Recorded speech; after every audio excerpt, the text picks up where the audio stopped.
Kiranya Bapak Ibu pimpinan BLUT atau yang mewakili.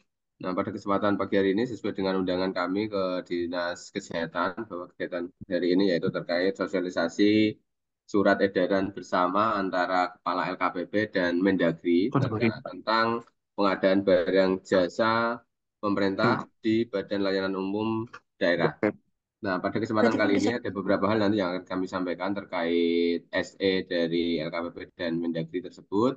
Namun sebelumnya ada beberapa hal yang akan disampaikan oleh Pak Kepala Bagian UKPBJ, Kepala Bagian PBJ, mohon maaf, kepada Pak Riko kami persilakan.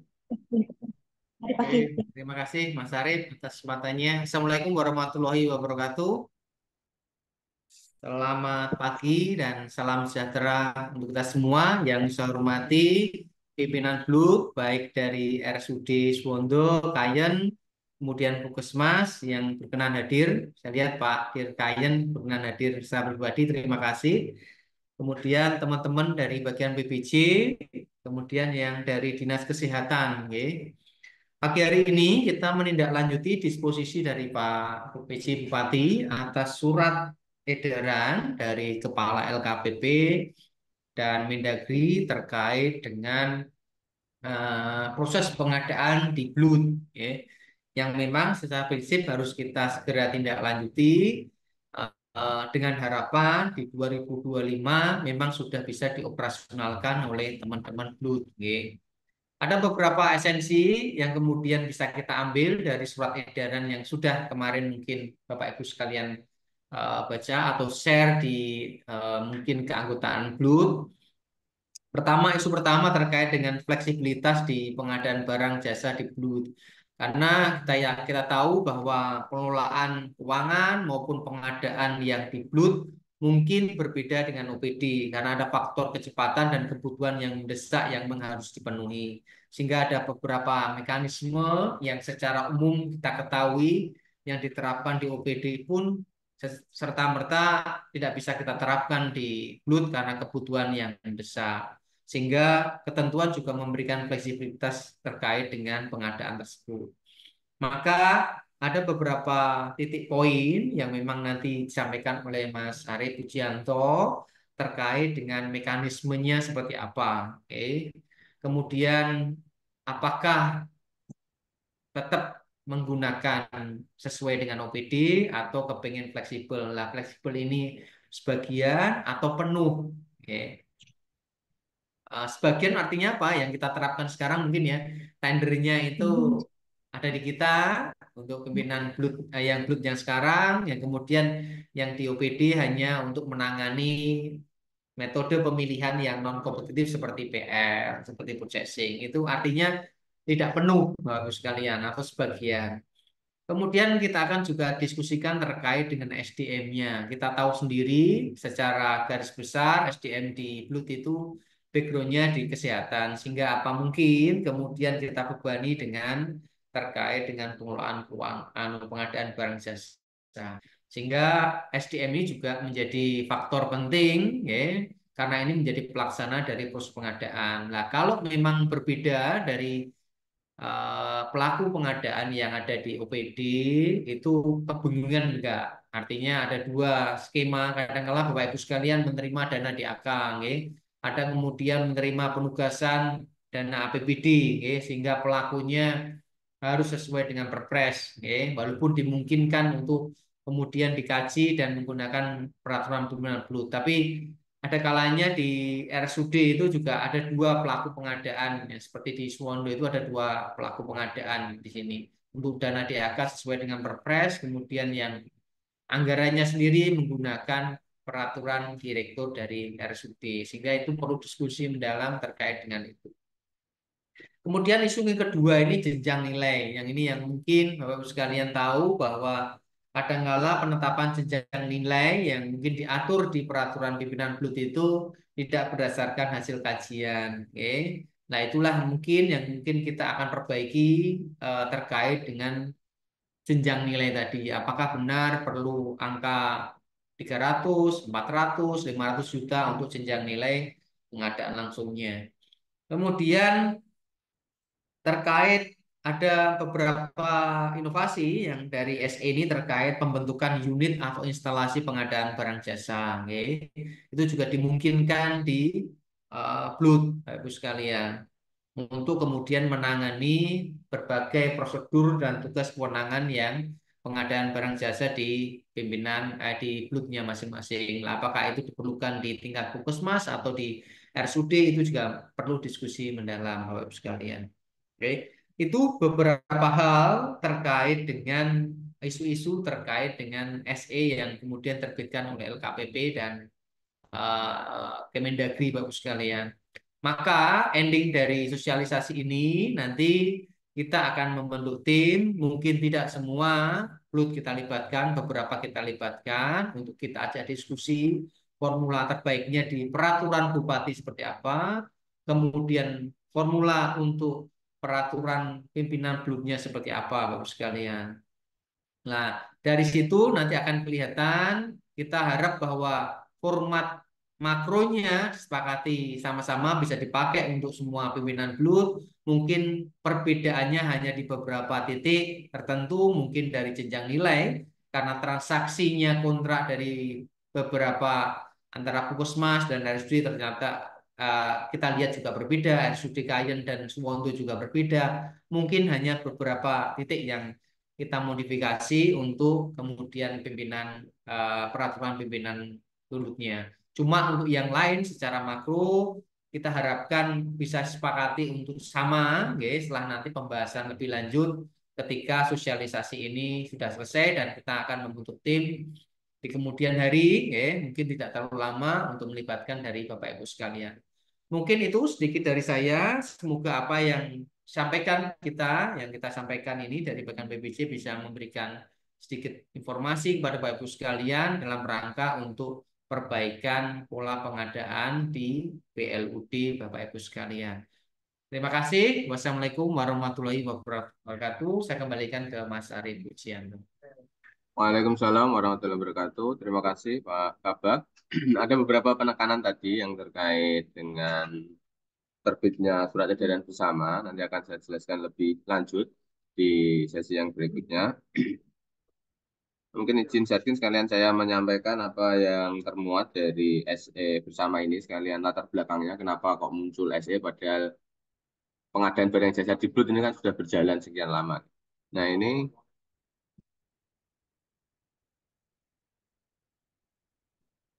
saya share screen.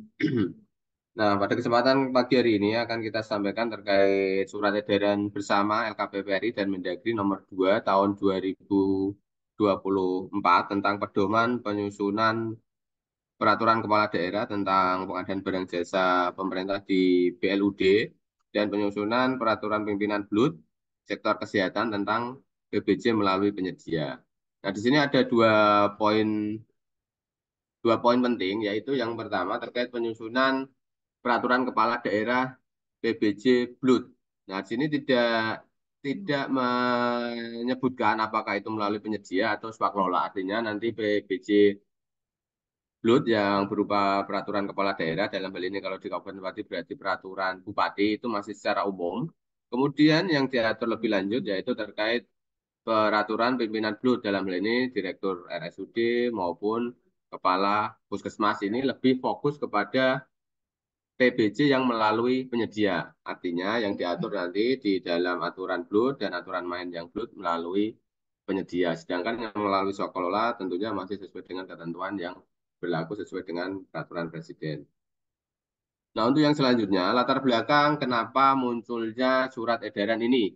Yaitu yang pertama, ini yang menjadi fokus yaitu karena selama ini terdapat peraturan yang berbeda-beda mengenai format dan mekanisme pengadaan barang jasa di BLUD di seluruh Indonesia. Artinya, dari masing-masing BLUD ini belum ada format serta mekanisme yang seragam. Format dan mekanisme, ya, bukan tadi yang disampaikan Pak Riko, ada fleksibilitas itu memang bisa diatur tersendiri. Namun format serta mekanisme yang mengatur tentang pengadaan barang jasa BLUD ini yang belum diseragamkan. Artinya masih ada perbedaan dari masing-masing BLUD.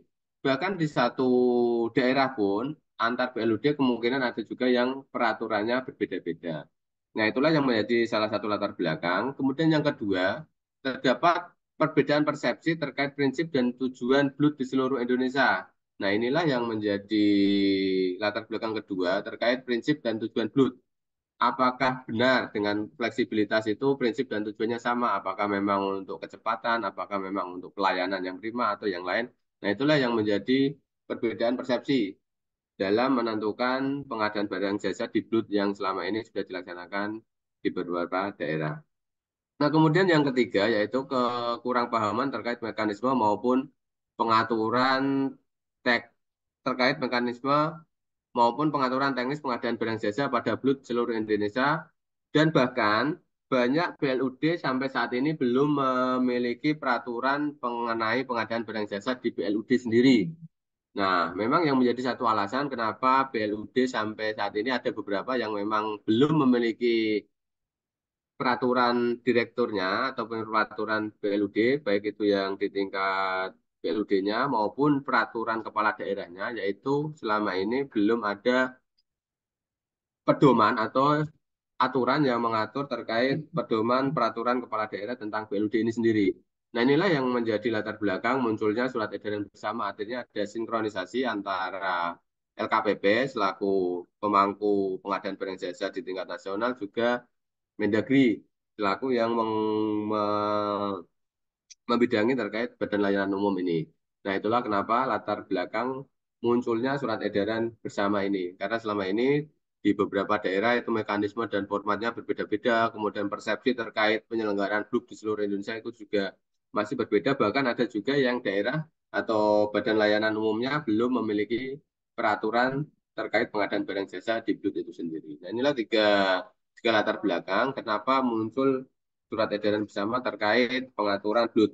Kan mungkin ada pertanyaan, padahal selama ini saya sudah melaksanakan PBJ di BLUT sendiri. Di daerah kami sudah ada aturan atau peraturan kepala daerah terkait BLUT sendiri. Nah, kenapa kok muncul lagi surat edaran? Nah, ini salah satunya yaitu untuk membuat pedoman terkait penyusunan peraturan pengadaan barang jasa di BLUD. Nah, seperti itu. Khususnya dalam hal ini yaitu di bidang kesehatan. Nah, kemudian yang kedua, terkait tujuannya kenapa muncul SE bersama ini, yaitu yang pertama tentunya untuk mewujudkan proses pengadaan barang jasa pada BLUT, khususnya di bidang kesehatan yang taat asas dan taat hukum di seluruh Indonesia. Kemudian yang kedua, sebagai panduan dalam menyusun peraturan pengadaan barang jasa pada BLUT baik dalam bentuk perkada maupun peraturan pimpinan BLUT di bidang kesehatan. Nah, inilah yang menjadi tujuan yaitu menjadi pedoman. Artinya nanti ke depan daerah serta pimpinan BLUT dalam menyusun ketentuan atau pengadaan barang jasa di BLUD itu sudah ada pedoman yang resmi atau pedoman atau dasar hukum yang bisa dijadikan pedoman. Kemudian yang ketiga, menyeragamkan format, prinsip, tujuan, serta mekanisme pengadaan barang jasa di BLUT seluruh Indonesia. Kemudian yang keempat, mempermudah, mempercepat proses penyusunan peraturan. Nah, ini yang menjadi kendala karena apa kemarin masih ada beberapa BLUT itu yang belum memiliki peraturan. Nah, dengan munculnya surat edaran bersama ini, diharapkan lebih mempermudah serta mempercepat.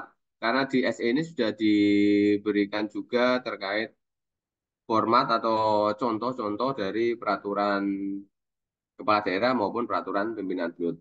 Kemudian yang keempat, memberikan kepastian hukum dalam penyusunan. Jadi ada kepastian hukum, dasar hukum dalam menyusun peraturan BLUT ini seperti apa. Nah, ini yang menjadi tujuan. Kemudian yang keempat, terwujudnya pelaksanaan pengadaan barang jasa di BLUT kesehatan melalui tata kelola pemerintahan yang baik dengan sifat tidak mengikat. Sifat tidak mengikat artinya surat edaran ini karena di sini juga disebutkan bahwa ini bisa disesuaikan dengan karakteristik masing-masing BLUT. Nah, artinya tidak harus sama persis dengan apa yang ada di surat edaran ini, namun ini bisa disesuaikan dengan karakteristik masing-masing BLUT. Seperti itu. Nah, itu tadi yang menjadi tujuan kita masuk ke terkait yang surat edaran ini. Di surat edaran ini ada tiga bagian. Yang pertama itu batang tubuhnya, surat edaran itu sendiri, kemudian ada lampirannya. Lampiran ini model peraturan kepala daerah. Jadi ini lebih memudahkan bagi daerah maupun pimpinan BLUT dalam menyusun peraturan kepala daerah. Ini sudah diberikan contoh model peraturan kepala daerah tentang pengadaan barang jasa pada BLUD. Kemudian yang ketiga yaitu lampiran 2 yaitu model peraturan pimpinan Badan BL, Badan Layanan Umum Daerah atau BLUD sektor kesehatan tentang pengadaan barang jasa melalui penyedia. Jadi surat edaran ini sudah selain menjadi pedoman juga sudah diberikan model peraturan kepala daerah maupun model pimpinan BLUD. Artinya lebih memudahkan bagi kita semua nanti dalam rangka penyusunan peraturan kepala daerah maupun peraturan pimpinan BLUD. Nah, hal-hal yang diatur di dalam surat edaran ini, khususnya yang di lampiran, itu yang lebih teknis terkait dengan, kalau di lampiran 1 ini, format terkait peraturan kepala daerah tentang PBJ di Badan Layanan Umum Daerah. Nah, ada beberapa hal yang diatur di sini.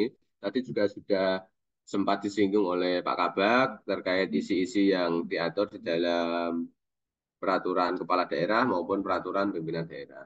Memang di dalam lampiran 1 maupun lampiran 2 di surat edaran nomor 2, kalau Bapak Ibu yang sudah pernah mempelajari, membaca minimal itu hampir ada kesamaan di dalamnya terkait poin-poin isinya, namun yang menjadi perbedaan yaitu yang khususnya yang di peraturan kepala daerah ini mengatur lebih umum, kemudian yang di peraturan pimpinan BLUD ini mengatur lebih teknis ke bagaimana tata cara pengadaannya.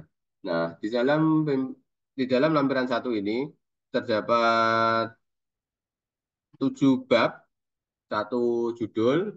Kemudian yang bab pertama memuat terkait ketentuan umum, definisi, maksud tujuan, dan ruang lingkup. Ini masih umum, definisi-definisi yang istilah-istilah yang ada di dalam peraturan kepala daerah itu. Kemudian yang kedua, tujuan, kebijakan, prinsip, dan etika ini masih bersifat umum. Nah, ini yang menjadi poin penting yang di bab ketiga ini, yaitu terkait pelaksanaan PBJ. Nah, bagaimana jenis dan tahapan pengadaan ini juga diatur sudah dijelaskan lebih rinci di dalam peraturan BLUT ini, di surat edaran ini. Kalau kemarin kita yang buat, kalau Bapak Ibu yang sudah pernah baca surat, mohon maaf Pak, surat peraturan Bupati Pati terkait pengadaan barang yang jadi BLUT ini kan lebih lebih umum, gitu. Artinya lebih sederhana. Namun kalau yang kita melihat di pedoman yang surat edaran bersama ini sudah rinci, hampir sudah dibahas semuanya, bagaimana jenis jenis pengadaannya apa saja, tahapan-tahapan pengadaannya apa saja, kemudian yang kedua SDM dan kelembagaan. Nah, inilah yang sempat disampaikan Pak Kabak tadi. Di SDM ini diatur terkait siapa saja yang menjadi pelaku pengadaan di dalamnya, SDM-nya, latar belakangnya, basic persyaratan menjadi pelaku pengadaan di BPJ Blut ini seperti apa, kemudian kelembagaan di sini tadi seperti apa, tadi sempat disinggung bahwa di sini juga diamanatkan adanya unit pengelolaan pengadaan barang jasa sendiri di masing-masing BLUD. Nah, itu juga nanti bisa disesuaikan dengan karakteristik masing-masing BLUD. Apakah memang perlu ditetapkan satu unit tersendiri atau menginduk ke subak atau ke bagian tersendiri di dalam BLUD yang sudah ada itu. Kemudian pelaku pengadaan di sini yaitu terkait pelaku pengadaannya mulai dari pengguna anggaran, kuasa pengguna anggaran sampai dengan penyedia. Nah, ini yang perlu diseragamkan nanti karena selama ini ada beberapa itu masih berbeda-beda dalam menentukan pelaku pengadaan BPJ.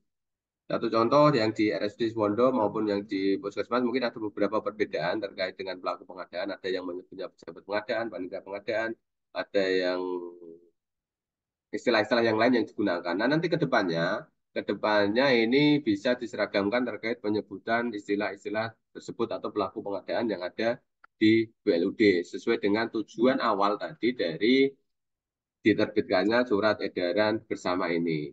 Nah, itu tentunya nanti kita melihat sesuai dengan karakteristik yang ada di Kabupaten Pati ini. Pelaku pengadaan atau basic pelaku pengadaannya itu seperti apa? Nanti yang bisa kita sampaikan. Apakah yang bisa menjabat sebagai pejabat pengadaan itu harus seperti apa? Harus bersertifikat atau tidak? Nah, itu akan kita rumuskan nanti ke depan saat nanti sudah terbentuk timnya. Kemudian metode pemilihan penyedianya ini yang disampaikan Pak Kabak tadi, kalau memang kita mau menerapkan fleksibilitas ini secara penuh, artinya kalau sampai saat ini kan masih sebagian. Artinya yang tender dan seleksi dilepas masih sesuai dengan ketentuan peraturan presiden yang diserahkan kepada UKPBJ. Nah, nanti ke depan kalau memang disepakati apakah nanti akan diberlakukan secara penuh, penuh dalam hal ini berarti termasuk dengan metode yang melalui seleksi maupun yang tender juga dilaksanakan sendiri oleh pelaku pengadaan yang ada di Blut dan nanti akan kita rumuskan bersama oleh tim. Nah, kemudian yang ke selanjutnya pelaksanaan pengadaan terkait dengan jenjang nilai. Nah, jenjang nilai di sini yaitu apakah sesuai dengan disamakan dengan Perpres kalau PL sudah 200 yang untuk tender di atas 200 seperti itu atau ada jenjang nilai sesuai dengan karakteristik Jiblut sendiri.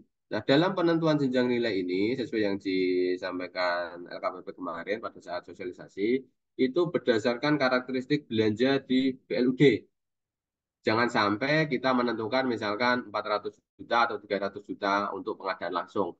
Padahal selama tahun berjalan, tidak pernah ada pengadaan langsung yang nilainya 300 atau 400 juta. Nilainya hanya 50, 60, 70. Tapi kita menetapkan jenjang nilai sampai 300 yang untuk pengadaan langsung. Nah, hal seperti itu yang kemarin menjadi catatan-catatan dari LKPP dan Kemendagri. Artinya jangan sampai jenjang nilai ini selain memang tujuan utama dari penyusunan peraturan pengadaan barang jasa terkait BUT ini terkait fleksibilitas untuk kecepatan dan pelayanan prima kepada penerima manfaat, tapi jangan sampai ini tidak disesuaikan dengan karakteristik yang ada. Kalau memang biasanya seringnya belanja yang ada di OPD-OPD itu hanya sampai batasan 300 atau 400, khususnya yang untuk pengadaan langsung, kalau yang untuk purchasing kan nggak ada batasan nilai, nggih. Nah, itu ya memang ditetapkan seperti itu. Nah, nanti dalam penyusunan jenjang nilai ini memang perlu adanya kajian tersendiri. Nah, itu nanti yang akan dilakukan oleh tim bersama, baik yang dari UKBPJ, dari bagian perekonomian yang membidangi BLUD, maupun dari masing-masing BLUD nanti yang akan kita libatkan dalam tim yang penyusunan terkait peraturan kepala daerah maupun peraturan pimpinan BLUD tersebut. Nah, karena karena jenjang nilai ini yang menjadi poin krusial selain yang tadi pelaku pengadaan dan metode pemilihan penyedianya. Kemudian yang selanjutnya yaitu yang diatur juga terkait pengadaan secara elektronik. Nah, pengadaan secara elektronik ini yang di surat edaran ini, yang di pedoman ini, itu menyebutkan bisa menggunakan sistem yang sudah ditetapkan oleh LKPP dalam ini SPSE, juga bisa menggunakan sistem yang dikembangkan sendiri oleh BLUD kalau memang BLUD itu sudah mengembangkan sistem terkait proses pengadaan barang jasanya. Seperti itu. Jadi ke depannya memang diharapkan semuanya ini melalui sistem seperti baik yang melalui sistem yang sudah dikembangkan LKPP maupun yang dikembangkan sendiri oleh Badan Layanan Umum tersebut. Artinya semua proses pengadaan barang jasa tercatat by sistem. Artinya lebih memudahkan dalam proses audit, dalam proses pencarian data, riwayat pekerjaannya seperti apa, itu akan lebih memudahkan. Selain kewajiban BLUD juga mengumumkan rencana umum pengadaannya pada aplikasi Sirup. Jadi aplikasi Sirup tetap harus atau wajib diumumkan rencana umum pengadaannya melalui aplikasi Sirup. Meskipun nanti ke depannya misalkan di BLUD sudah memiliki sistem tersendiri terkait pengadaan barang jasanya, namun tetap wajib mengumumkan RUP-nya pada aplikasi Sirup.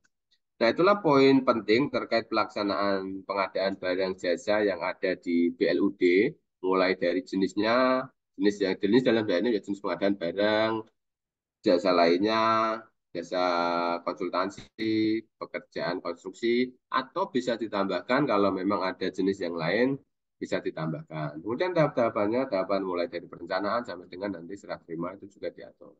Kemudian SDM di sini yaitu latar belakang atau basic pelaku pengadaannya itu seperti apa, itu juga diatur, dan kelembagaan yang menangani pengadaan barang jasa di BLUD itu juga diatur di dalam ketentuan ini juga. Kemudian pelaku-pelakunya siapa saja, apakah cukup pengguna anggaran, PPK, dan pejabat pengadaan, atau hanya cukup PPK dan pejabat pengadaan, atau yang lain sebagainya, itu bisa disesuaikan dengan karakteristik masing-masing BLUD dan kebutuhan dari masing-masing BLUD. Apa pelaku pengadaan ditambah sesuai yang sudah ada di Perpres, mungkin ada tambahan yang lain Di situ juga bisa dimasukkan kalau memang itu sudah ada kajian yang memang dibutuhkan selain yang tadi, selain KPA, PPK, pejabat pengadaan, pekerja pemilihan, penyelenggara sepak kelola, penyedia. Kalau misalkan ada ternyata masih dibutuhkan pelaku pengadaan yang lain, juga bisa difasilitasi. Mungkin tenaga ahli atau yang lain bisa juga dimasukkan ke ketentuan itu. Metodenya pun bisa disesuaikan, tidak harus sama persis dengan yang ada ketentuan Perpres. Mungkin ada metode-metode lain yang memang sesuai dengan karakteristik yang ada di BLUD juga bisa ditetapkan di dalam peraturan tersebut. Jadi tidak harus melalui pengadaan langsung, tender, seleksi, atau penunjukan langsung purchasing. Kalau memang ada jenis atau metode pemilihan penyedia yang lain yang mungkin bisa dimasukkan juga bisa. Karena itu sudah dilaksanakan untuk yang BUMD. BUMD metode pemilihannya pun tidak sama persis dengan yang ada dalam Perpres. Karena hampir sama dengan BLUT, ya. BUMD juga memiliki ketentuan tersendiri di dalam menentukan terkait proses pengadaan barang jasa yang ada di sana. Seperti itu.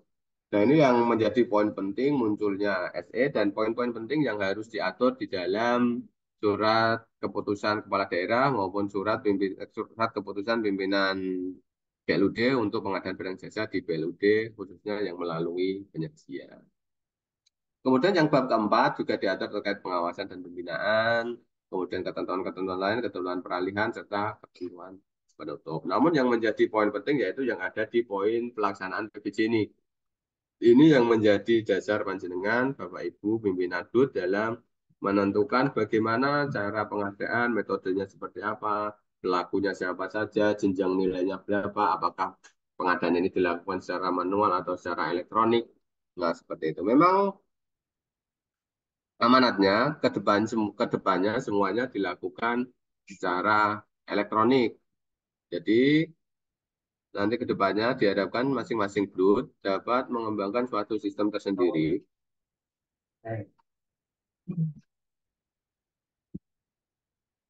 mengembangkan suatu sistem tersendiri untuk memfasilitasi pengadaan barang jasa yang ada di masing-masing BLUD seperti itu. Mungkin itu saya untuk paparan singkat yang terkait surat edaran bersama Mendagri dan Kepala LKPP terkait penyusunan pedoman peraturan kepala daerah tentang pengadaan barang jasa pemerintah di BLUD dan peraturan pimpinan BLUD tentang pengadaan barang jasa melalui penyedia. Nah, adapun untuk tahapan selanjutnya, pada kesempatan kali ini kita sudah sosialisasikan terkait terkait peraturan SE surat edaran bersama ini. Kemudian yang tahap selanjutnya, sesuai yang disampaikan Pak Kabak tadi, karena diharapkan tahun 2025 kita sudah running, sudah jalan dengan Pergub dan peraturan pimpinan BLUT yang baru, artinya adanya keseragaman nanti di semua BLUD terkait penggunaan peraturan ini. Jadi nanti ke depan kita akan membentuk tim penyusun peraturan bupati maupun yang tim penyusun draft peraturan pimpinan kepala BLUD-nya. Jadi nanti akan kemungkinan dari bagian PBJ juga akan melibatkan dari teman-teman atau Bapak Ibu di pimpinan BLUD, baik di RSUD Suwondo, Kayen maupun di beberapa puskesmas. Selain itu, yang selanjutnya tentu kita akan melakukan identifikasi belanja. Identifikasi belanja ini nanti akan berhubungan erat dengan bagaimana menentukan metode serta jenjang nilainya. Apakah kita sesuaikan dengan perpresnya atau kita ada metode-metode tersendiri yang diatur untuk memberikan fleksibilitas atau kemudahan belanja bagi Bapak Ibu layanan. Seperti itu. Jangan sampai untuk memberikan layanan, jangan sampai ada satu pasien atau menerima layanan membutuhkan sesuatu hal, ternyata proses pemilihan atau pengadaannya terlalu lama. Nah, itu juga harus kita juga pikirkan terkait hal tersebut. Nah, ini kenapa kita membutuhkan identifikasi belanja yang ada di BLUD. Seperti yang disampaikan tadi, kalau memang belanjanya itu khususnya yang pengadaan langsung ini yang biasanya ada di Baludi sampai 500 400 ya kita tetapkan sampai 500 500. Kalau memang itu cukup banyak sampai 200 ya akan kita tetapkan cukup sampai 200 kan seperti itu. Kemudian juga nanti setelah itu kita juga akan melakukan sampel sampel ke beberapa BLUD. Jadi tidak semuanya kita sampel, tidak semua 29 puskesmas dan 2 rumah sakit ini ke sampel. Nanti mungkin ada beberapa yang akan kita sampel terkait proses pengadaan, pelaku pengadaan seperti apa, dokumen-dokumen yang biasa biasa ada dicukupi, yang ada di proses pengadaan di BLUD seperti apa juga akan kita lakukan sampling. Kalau di puskesmas kan mungkin karakteristiknya hampir sama. Mungkin beberapa puskesmas yang akan kita sampel dan dua RSUD, yaitu RSUD Kayen maupun RSUD Sukondo. Nah, untuk tahapan selanjutnya setelah data-data tersebut kita peroleh, tentunya kita sudah mulai menyusun peraturan bupati. Dan ini saya rasa akan lebih memudahkan, lebih cepat karena model dokumennya sudah disiapkan oleh LKPP dan Mendagri. Jadi tinggal menyesuaikan sesuai dengan hasil identifikasi belanja tadi yang ada di masing-masing BLUD dan juga hasil dari kita melakukan sampling ke beberapa BLUD tersebut. Nah itu jadi nanti mohon kerjasamanya dari Bapak Ibu yang ada di seluruh BLUD yang ada di Kabupaten Pati untuk dapat membantu baik terlibat di dalam tim maupun saat nanti dimintai keterangan atau data terkait proses pengadaan yang ada di BLUD. Mungkin itu saja yang saya sampaikan. Nanti kita akan sambung dengan diskusi dari Bapak Ibu kalau memang ada beberapa hal pertanyaan karena ini akan mempengaruhi terkait proses belanja Bapak Ibu di tahun 2025.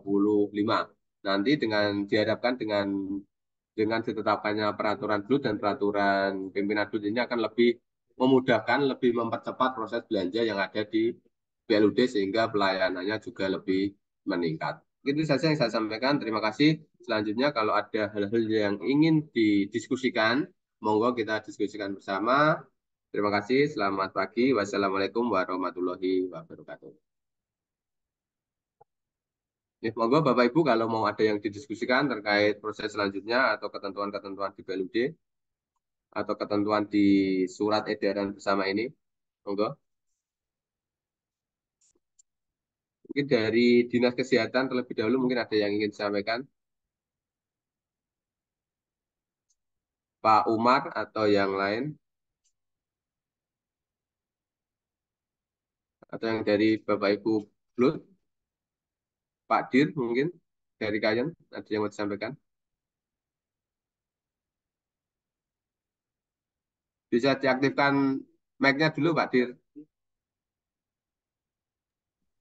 Mau bertanya, Pak.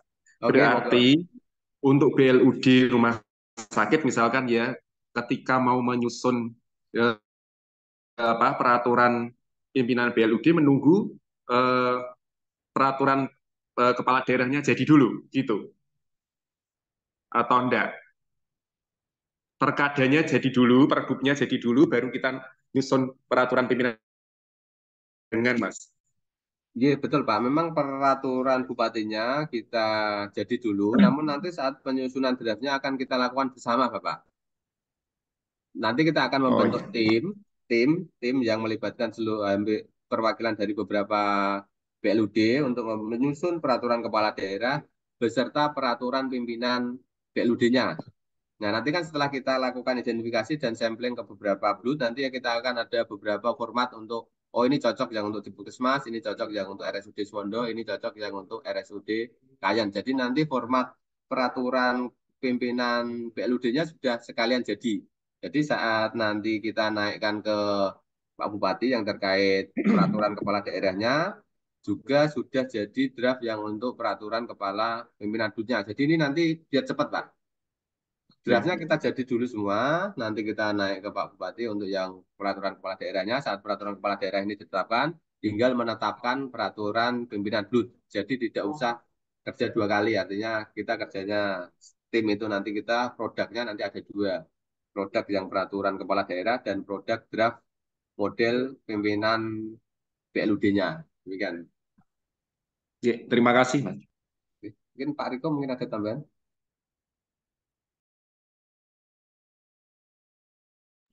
Cukup Mas Arif. Cukup. Yang lain monggo.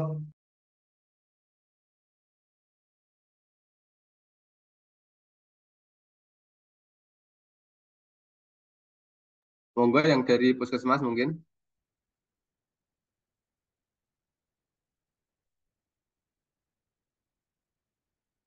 Yang dari Suwondo ada yang hadir bukan ini?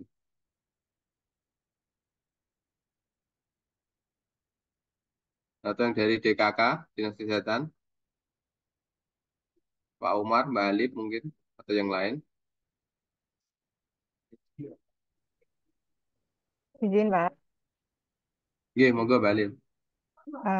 Kira-kira nanti ini startnya di bulan apa? Terus nanti ini kan belum belum ada peraturan ya. Oh, berjalannya berarti kita masih jalan seperti seperti biasa dulu ya, sebelum ada peraturan pimpinan BUT ini. Iya, Mbak Alif. Untuk sampai saat ini memang masih menggunakan peraturan kepala daerah yang lama sampai nanti Ya. dibentuknya peraturan kepala daerah terkait BUT yang baru, serta masih menggunakan peraturan pimpinan BUT yang sudah ditetapkan ini sampai nanti ditetapkan yang baru. Kalau untuk terkait pembentukan tim, setelah ini akan kita bentuk tim, mungkin kita melibatkan juga dinas kesehatan untuk membuat sampel beberapa BLUD puskesmas yang akan dilibatkan ke dalam tim itu tersendiri. Jadi nanti kita sudah cepat, Mbak. Mungkin minggu depan sudah kita mulai penyusunan tim. Jadi nanti di akhir tahun, karena ini proses Pergub ini, karena ini Pak PJ kan cukup lama gitu untuk penetapan peraturan bupatinya. Nah, jadi kita sebisa mungkin kita bergerak cepat. Jadi nanti di tahun 2025 kita sudah mempunyai aturan yang terbaru. Mungkin seperti itu. Berarti peraturan nanti dimulai untuk tahun 2025 ya, Pak? Kemungkinan ya kalau memang sudah ditetapkan karena kita nggak tahu gitu, prosesnya nanti karena akan ada perizinan sampai ke Mendagri karena Pak PJ itu gitu. Baik, Pak.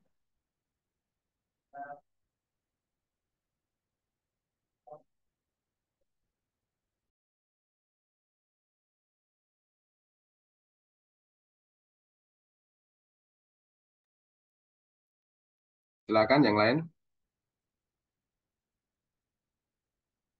Gitu, terkait esainya nanti akan kita share gitu. Yang esainya nanti kita sampaikan.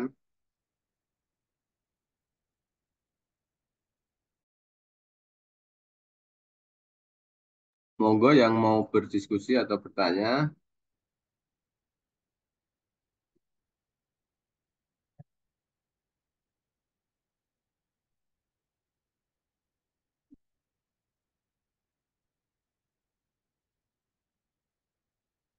Oke. Jadi pada intinya SE ini disusun untuk membuat keseragaman. Jadi nanti ke depannya akan ada aturan yang diharapkan lebih mempermudah dari Bapak Ibu khususnya yang di PLUD, baik di Puskesmas maupun di RSU untuk proses pengadaan barang jasanya. Jadi lebih mempercepat dari penjaringan memberikan layanan kepada penerima layanan yang ada di masing-masing PLUD. Seperti itu, nggih.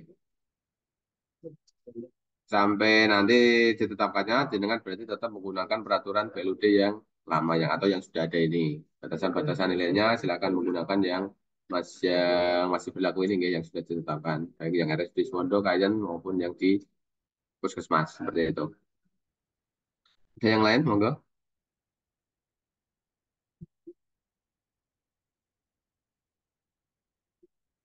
Betul nonton? Nggak ada. Mungkin Pak Kabak ada penyampaian sebelum ditutup Pak. Oke, terima kasih Mas Arif. Jadi kita di bagian PBJ dengan adanya ketentuan ini kita harapkan bahwa nanti ke depan Blut itu bisa independen, oke, tidak tergantung lagi dengan mungkin OPD yang lain terkait dengan pelaku pengadaannya. Sehingga bisa pelaku pengadaan di situ bisa diproses cepat, mekanismenya gampang, sehingga mau tidak mau pelayanan yang akan dilakukan oleh pihak Blut itu pada masyarakat bisa dilakukan dengan cepat. Tapi kalau kemudian pelakunya masih pinjam di mungkin puskesmas yang lain atau biaya yang lain, saya kira itu tidak bisa menyelesaikan permasalahan terkait dengan pelayanan tadi. Sehingga mau tidak mau kita punya tujuan supaya apa yang kemudian ada di BLUK bisa independen dengan fleksibilitas ketentuan yang ada. Silakan proses sendiri di situ, eksekusi dengan cepat sehingga outputnya ada, sehingga kemudian bisa berefek ke outcome dari pelayanan dari Blue tadi, sehingga masyarakat bisa merasakan pelayanan dari Bapak sekalian karena tidak terhambat dengan contoh soal pengadaan obat yang mungkin terhambat karena mekanisme, kemudian terhambatnya alkes dan berbagai macam lah belanja-belanja yang ada di Blue tadi. Oke, Bapak sekalian, terima kasih atas partisipasi hari ini, kegiatan sosialisasi ini. Kita juga akan terus berkoordinasi dengan Bapak Ibu sekalian dalam rangka untuk mewujudkan ketentuan yang ini secepatnya. Kemudian kita akan formulasi trainingnya seperti apa sehingga 2025 bisa langsung operasional, gitu Bapak sekalian. Karena apa yang kita pikirkan tidak hanya ketentuan kita tetapkan, tapi kita pikir juga bagaimana trainingnya. Kemudian kita pastikan bahwa pelaku di lapangan bisa operasional, baru kemudian ketentuan ini bisa dilaksanakan. Mungkin itu sedikit dari saya. Terima kasih Mas Arif, terima kasih pada Bapak-Ibu sekalian. Selamat bekerja, selamat pagi. Wassalamualaikum warahmatullahi wabarakatuh. Waalaikumsalam warahmatullahi wabarakatuh. Demikian tadi kegiatan sosialisasi pada pagi hari ini dan mohon bantuannya nanti saat ada identifikasi dan sampel ke masing-masing VLUD. Terima kasih, selamat pagi dan wassalamualaikum warahmatullahi wabarakatuh.